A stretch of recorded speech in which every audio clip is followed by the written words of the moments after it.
This is not a stretched out 15 minutes video where I play experimental or in training while just talking without giving any real value and then call it a guide. Nah, this is a practical, no bullshit advice for players who are serious about improving and looking for some guidance. A couple of months ago I was hard stuck 1600, 1700 and I had the same thoughts as you. I wanted to get better, but I was so stuck to the point where every time I see a good player I always assume they're built different or that they're somehow gifted. The majority of the guides online are just a waste of time, so I had to do it all by myself. And if you have similar goals to me, which is learning how to fix your playstyle, learning how to fix your gameplay so that you can rank up and actually become a good player, today I'll be sharing with you the most important lessons about the fundamentals of the game that I had to learn on my own, and they literally skyrocketed my elo the moment I understood these concepts that I'm about to teach you right now. This video will allow you to improve faster and finally start seeing some actual fucking results starting from today. You clearly want that, so go ahead, like and subscribe right now, and it's a win-win for the both of us. The backbone of being shit at the game.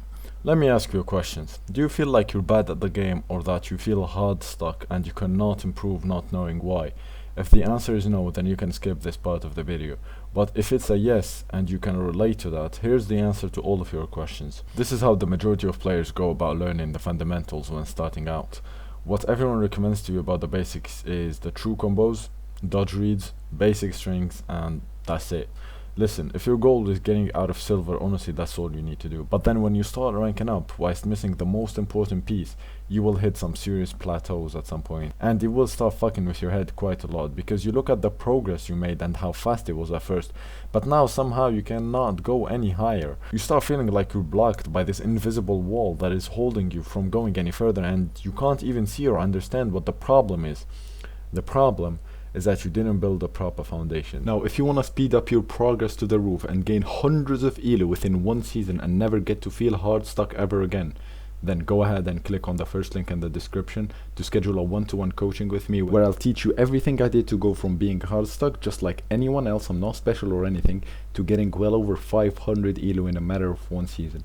Anyone can do this, and you can as well. Now let's go back to the video. See, you've built so much experience, combos, strings, dodge reads on top of a broken foundation, meaning that you will get to a certain point in elo where you cannot go any higher, and it's here where you get hard stuck.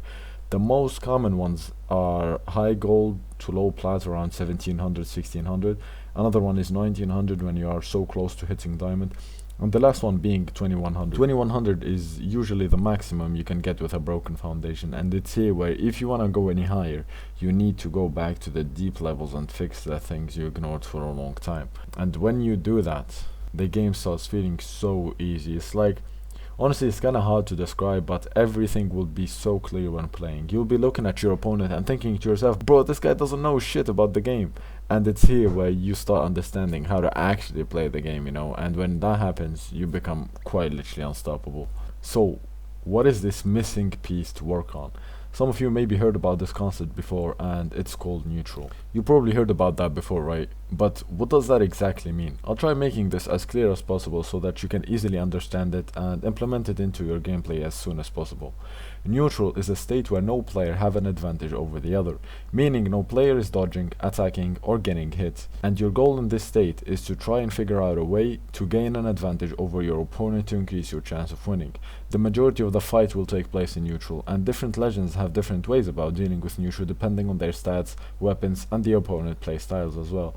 Some characters are really good at controlling neutral, while others may have a little bit of a hard time, but all of them are able to excel once they get their game plan working, okay? So in this guide, we will be covering the different situations of neutral, advantages and disadvantages, decision making, what's the best option to go for depending on the situation you're in, spacing, and why it's the backbone of neutral, how to break neutral, your neutral tools, how to punish, your punishing tools, being one step ahead of your opponent, the rock, paper, scissors dynamic, experimenting with your opponent, and finally creating a game plan accordingly. This video took a disgusting amount of hours and days to make, so go ahead, please like and subscribe if you want more content like this. Starting off with number 1, advantages and disadvantages. Let's start off by explaining the 3 different situations you could be in and the difference between them. They are neutral, advantage state, and a disadvantage state. Like I explained earlier, Neutral is when no one is having an advantage over the other and both players are in equal positions. Examples of this can be at the start of the game, or for example when both players are too far from each other, or maybe they are close but no one have stage control. We will go over stage control in a bit. But for now, breaking neutral is when a player decides to commit and input either an attack, a movement option, or a weapon throw, and it's here where the situation drifts from neutral to one of the two players having an advantage over the other. Let me give you an example. Here, as you can see, no one is getting hit, no one is attacking, no one is dodging, and no one is in a bad position to get hit. If one of the two players decides to attack and actually landed, the situation goes from neutral to him having an advantage over the other, because now the possibilities of stage control, strings, edge guards, reads are open for the player who attacked. However, if the attack were to miss, that puts the player in an immediate disadvantage because the opponent can punish, and all of those possibilities goes to him instead. We will be covering how to properly break neutral later on in this video, but for now, here are the different states of advantages and disadvantages. Starting off with stage control, which is genuinely the best position you can be in. Stage control is when you force your opponent to the sides and stopping them from being able to escape. The edge sucks to be at because you don't get to change the spacing anymore, where if you go any further you fall into the off stage, which is even worse, or if you try to get back to center stage, you have to go through your opponent's attack range, which is very risky, and you may end up getting attacked. The edge guard is the furthest you can get away from someone. It's like a wall behind and in front of you, and you have to respond to whatever your opponent wants to do at whatever range they want to be at, since there is no wall behind them. Stage control is that simple. It is setting your opponent into the corner and planting yourself into whatever range you want, preferably center stage so that your pressure cannot be stopped. Next situation is jumping and staying on the ground.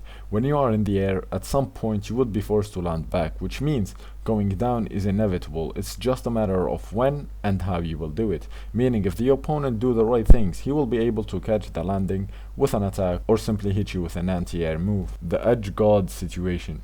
Wall slips comes out super fast now, and just like the previous situation, going back on stage is inevitable, so all your opponent needs to do is simply just waiting for the right opportunity to hit you, which is a huge disadvantage to be in. The attacking situation. If one of the two players breaks neutral with an attack and hits the opponent, that automatically put him in an advantage state, and he gets control over the pace of the game, unless he's coming out of a disadvantage state, which will bring the situation back to neutral. Hitting your opponent opens up a lot of possibilities, including reading, doing strings, put the opponent in a disadvantage so that you can attack even more, or getting yourself out of one. However, if you miss the attack, all of those possibilities goes to the opponent instead, since they can punish you now, unless if it's a bait of course, or a safe move to throw out. The offstage situation. This is too simple. Being below your opponent is bad, being above them is better. When you're above your opponent, you have the choice of attacking, throwing your weapon, or getting back on stage and being in an edge guard situation, etc. This is why it's way safer than being below your opponent, because when you're below your opponent, you have two things to worry about, which is getting back up on stage and not getting attacked as well. Now, with all of those being covered, here's a border that shows all the disadvantages and the advantages that you can be in. Number 2, decision making. Now that you know whether you are in a good or a bad position, it's time to move on to the decision making part in order for you to make the best out of the situation you're in. Decision making is really all about understanding the situation you're in so that you can put yourself in a better one. So if you are in a disadvantage, try resetting back to neutral. And if an attack will allow you to do that, then go for it. But more often than not, it will put you in a position that is even worse than before. If you are in neutral, then try getting the advantage, and if you have the advantage, then profit from it and think of a way to keep it or make it even better. Starting off with the first situation, when you are on the edge, your first goal should be trying to figure out a way to get back to center stage. I found that the best options to do that are dash dodges as you cross that threat zone while being invisible, jumping, or jump dodging into the center. However, let me say that some opponents may just attack and miss, or approach with an attack, and you can get some really good punishes if your opponent is somewhat aggressive, so look carefully to see if you can counter that playstyle or not. Now, if you are in center stage and the opponent is at the edge, you have so many possibilities. One of them is just watching what they're gonna do in this situation, so that next time it's way more clear and easy to attack. Another option you can go for is approaching to bait them or approach to attack. I will not be explaining how to do that since I made a whole entire video about this topic where I discuss in details on how to approach properly both for baiting and attacking, so make sure you check that out. Next is edge guarding. If you are the one edge guarding, the key here is just patience and knowing how does your opponent likes getting back on stage. So make sure you observe very carefully the way they do it so that you can understand their patterns. You can also bait them into thinking that they can get back up by leaving a free space for a short period of time and then going back immediately with an attack. Or you can maybe bait them into thinking that you will commit off stage by getting closer and closer, then going back up, since you are not really in a danger at all by being above them. I recommend you to avoid committing for the offstage fight entirely, as it's not worth it at all. Since you already have the advantage, going for the offstage is like a 50-50% chance of you losing that advantage. Whereas if you stay on stage or bait them, the chance of you hitting them is way higher, and your opponent needs to play almost perfectly to not lose the engagement. However, if you are the one off stage, try out different ways to get back up and then choose the best one for you. Of course, you also want to mix between them so that you don't become predictable. You can go over the side and recover high, for example. This is usually a safe option to go for. If there is a platform, you can use it as well to help you get back up. And if the opponent is always close to the edge, maybe try to attack them. You can also try this tech. I don't really know what it's called, but it's like you slide upwards into the stage.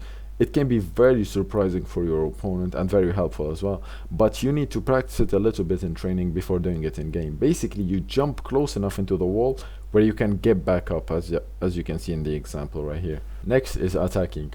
When you hit someone, so many possibilities open up, like we said before, and you can choose between them. For example, reading, resetting back to neutral, putting your opponent in a bad spot, apply pressure, or committing for a string if you are confident enough. The choice is yours, depending on your objective and play style. In this video right here, I go about the reading part because it's kind of a complicated topic, and there's a specific section in that video where I go in details about reading your opponent's reaction to your attacks. So make sure to check that out if you're interested in knowing what will your opponent do after you attack them. I also want to mention that sometimes resetting back to neutral might be the better option, since it's always a safe thing to go for if you are not sure whether you should commit for something riskier or not. If you are the one getting hit, your priority is not attacking back. Your priority is resetting back to neutral, and if an attack is gonna allow you to do that, then you go for it, okay? But in general, you should be able to reset with your movements, and it's the better option because it's much safer. Once you reset and get back to a good position, then you can start thinking about punishing or attacking, but your priority should be getting away from your opponent's threat zone, your opponent's attacking range. A good tip I can give you against string weapons I learned from watching Kaina in BCX is that you can do a wake up attack against string weapons and dodge less, and you don't really need to reset to neutral because think about it, right? The sole purpose of a string weapon is to catch your dodge, which means more often than not your opponent will try and go for a read more than continuing the string. And when your opponent is in this weird position waiting for you to dodge, they are vulnerable, but they don't care about it because usually people try to escape in this position. So what you can do is the complete opposite of that, where you attack instead. So attacking them in this position is very unpredictable, and the likelihood of you hitting them is very high. But make sure you mix your dodging patterns as well, okay? Sometimes dodge, sometimes don't, sometimes dodge after not dodging, and also try delaying your dodge as well. If your opponent is in the air, scaring them into thinking that you will attack but then you don't is one of the best things you can go for, because just like that you easily force them into burning their dodge, which makes catching the landing so much easier. Also keep a very close attention at the jump color, because the first jump is gray and the second jump is red, so that you can know when they're actually going to land. Not only that, but you also need to watch if they are sweating or not, so that you could get a better punish. In general, try tracking your opponent down. But what if you are the one in the air? First of all, you need to make sure to keep your dodge and only use it when the opponent is getting closer and closer. And if they do what I said earlier, where they just approach to bait, then your only choice is adapting to them, honestly. If he's not attacking every time he approaches, then there's no need to dodge.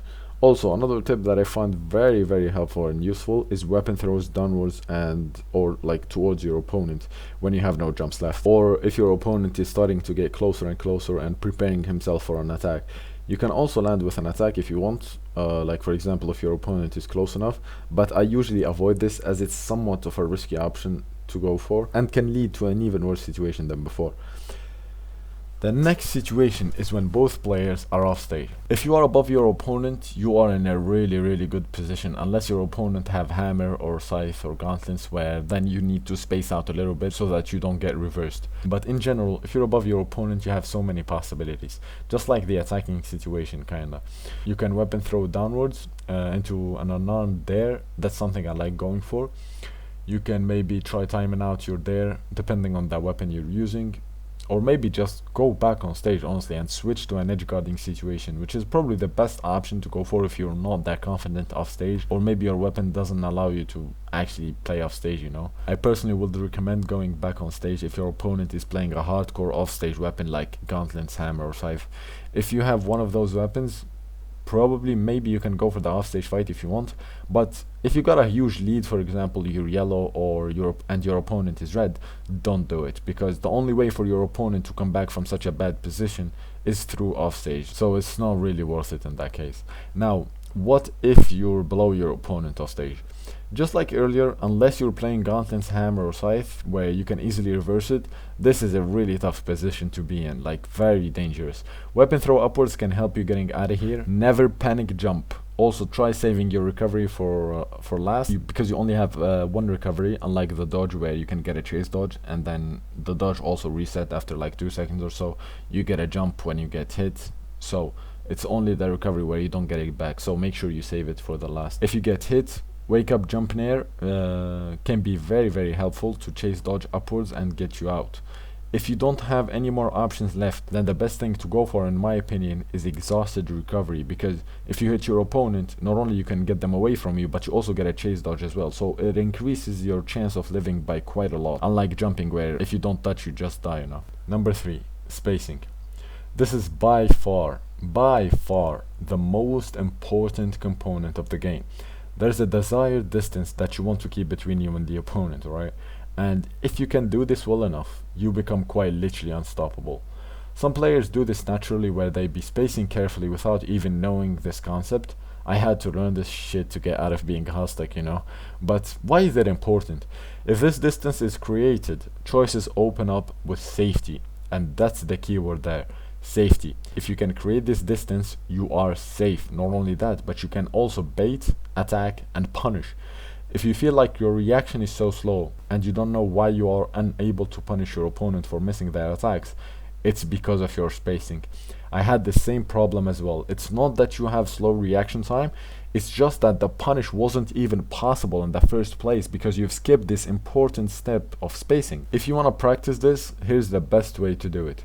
Go to couch play, set a bot to easy, set it to 1 stock, and your goal is to create this distance and kill the bot without getting hit even once.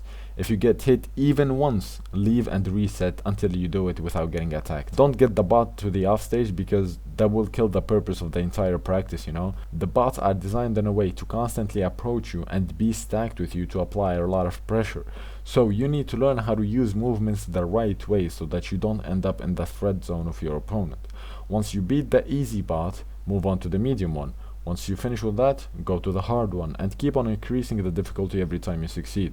If you can do this against the chosen bot, where you kill him without getting attacked even once, you can beat pretty much any player in the game, like no joke. I have learned this practice from Kozlik, so shout out to him for that. Number 4, how to break neutral. Your neutral tools, or in other words, going from being in an equal position with your opponent to having an advantage.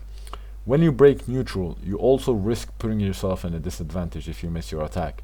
There are 3 different ways of breaking neutral: weapon throw, movements, and attacks. Starting off with the weapon throw, which is probably the safest one here, and it can also lead to a really good advantage states, meaning it's a low risk high reward option, because people usually will not dodge your weapon throw unless you do it a lot, and even then you still can get your weapon back. It will literally spawn in like 3 seconds, you know. Second is movement.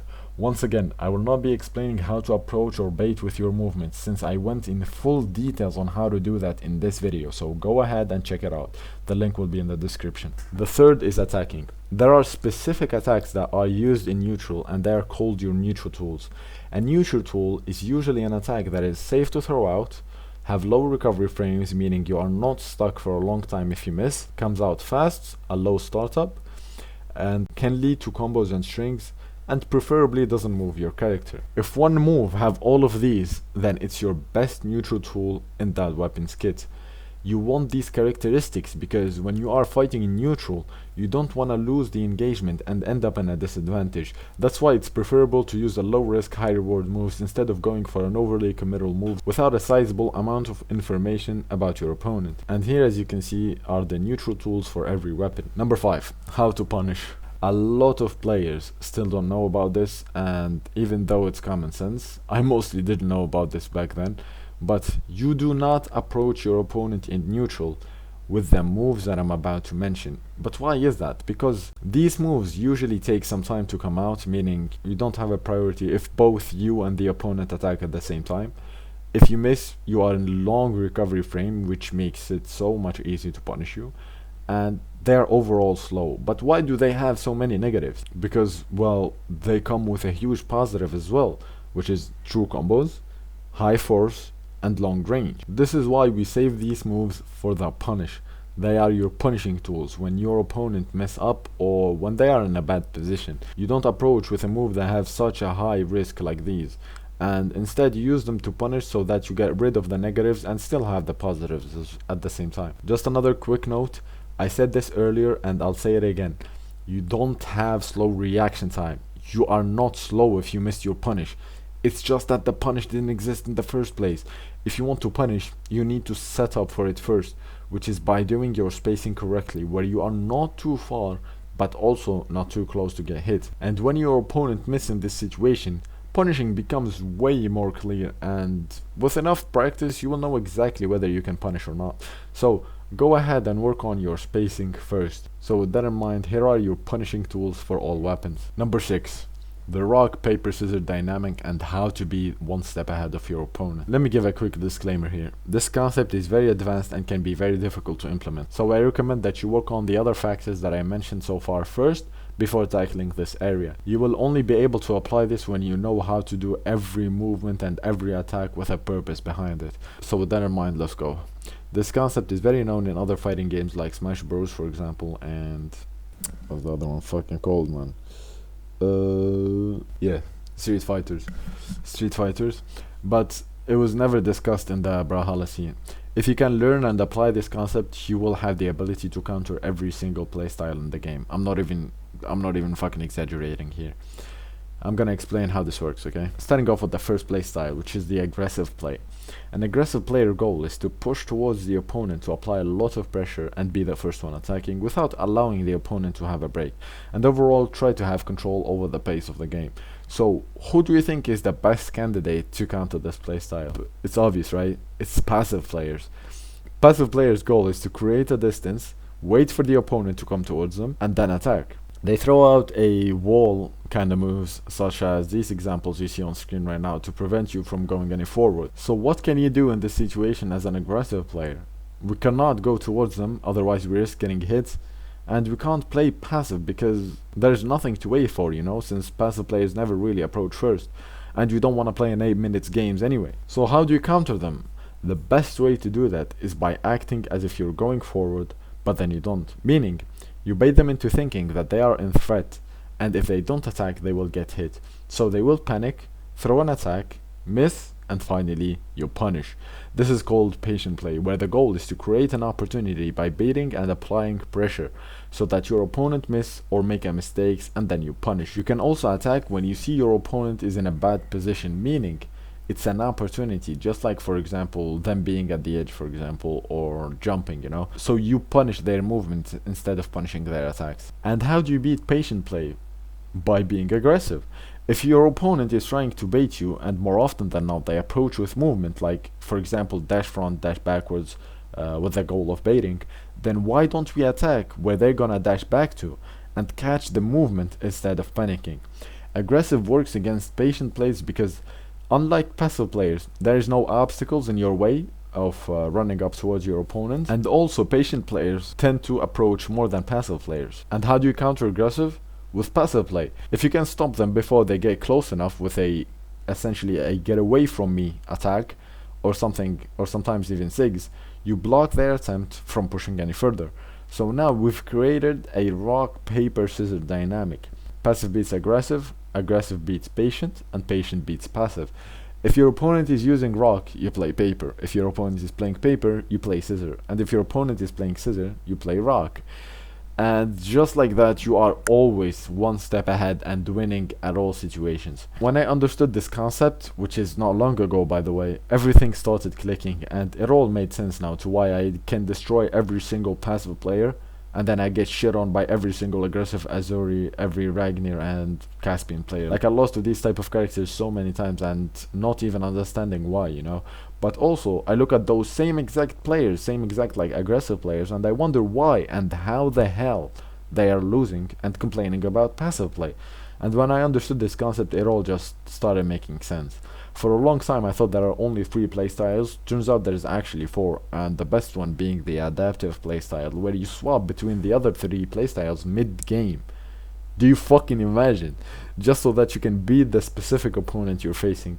You don't want to be relying on only one playstyle and then get demolished when someone knows how to counter it, you know? This is not an easy task at all. But just like anything else, honestly, with enough practice, you will get better and it will become easier to implement over time.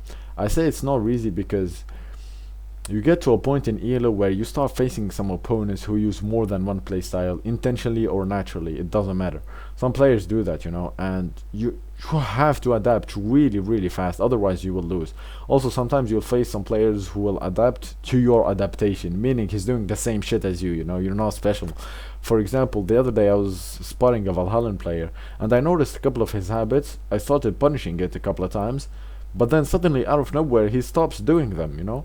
And I get confused because I didn't know what to do now, and I ended up losing the game, you know, even though I had such a big lead. This might be off topic a little bit, but I noticed that high elo players are so good at identifying what they're doing wrong mid-game and adapt right away, which is something you can only learn through experience, honestly. Number 7. Reading in neutral / hit confirming. In this section we will be discussing how to identify your opponent playstyle and how to create a game plan so that you can counter them effectively. In one of my previous videos that talk about reading, I explain how the first talk of the game should be dedicated to understanding your opponent and collecting information about them. Earlier we discussed how your neutral tools are the safe moves you use when you don't have enough data about your opponent to go for a riskier option. And this is a process called hit confirming. Hit confirming is basically using your neutral tools to confirm whether you've not hit your opponent or not, and if so, follow up to a bigger punish or lead yourself to a better position. And remember when and how you've hit them so that you can duplicate the situation later on in the match. Same thing if you miss the attack. If you miss the attack, ask yourself why did it miss. You will be able to see why you didn't land your attack, and then you can adjust accordingly depending on the reason. Maybe your opponent jumped. Well, then you just switch to the option that will allow you to cover that space. However, just because your neutral tools are generally safe to throw, that doesn't mean they can't be punished, so be careful with that. Next part of the hit confirming process is the other way around, where you watch carefully how does your opponent like to approach and attack you, what playstyle do they use the most, and then use the informations we've discussed earlier to counter them. However, this needs a lot of practice. Again, this needs a lot of practice and time to master, unless you're already like 2400 and very used to thinking and experimenting different stuff in game. Otherwise, this will take quite a while to implement properly. Now, this video can be helpful and all, but the truth is that I don't know you personally as a player, and I can't tell you exactly what you're doing right and what you're doing wrong. So, if you want custom coaching specific to your situation, where we will discuss how you can improve faster, speed up your progress, so that you can hit the next rank you want, and quit being hard stuck forever starting from today, then go ahead right now, check the first link in the description to apply for a one-to-one coaching with me, where I'll show you the specific things I did to go from being hard stuck just like anyone else. Like I said, I'm not special or anything, to getting well over 500 ELO in a matter of one season. Alright. Take care, bruh. Leave a like, of course.